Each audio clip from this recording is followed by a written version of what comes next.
আইএসএফের কিছু সমর্থক এবং আইএসএফ বাংলা বলে একটা চ্যানেল আছে, সে একটা কাগজ পোস্ট করে নওশাদ সিদ্দিকের পোস্ট করে জানাচ্ছে যে এই ব্রিজটা নাকি নওশাদ সিদ্দিকের তত্ত্বাবধানে এবং নওশাদ সিদ্দিকের এতে নাকি হচ্ছে। এই বিষয়ে আপনি কি বলবেন?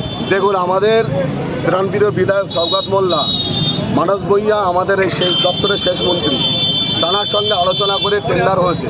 সেই টেন্ডারের একজন বিধায়ক হিসাবে বিধানসভায় তিনি প্রশ্ন করেছিলেন যে ভাঙনের ব্রিজটা কি কমপ্লিট হচ্ছে।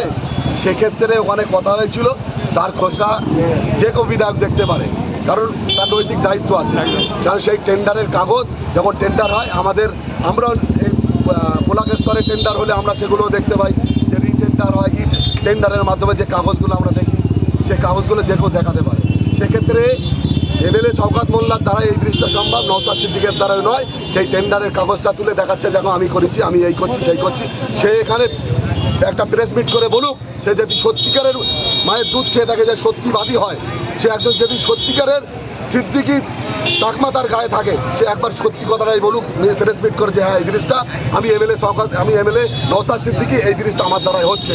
ও একবার বলুক, এটা যদি মায়ের দুধ খেয়ে থাকে, একবার মায়ের ব্যাটা যদি হয়ে থাকে বলুক, কেন মিথ্যে কথা বলবে? তাই আমরা ধিক্কার জানাই, ভাঙড়ের মানুষ আমরা ধিক্কার জানাই তার।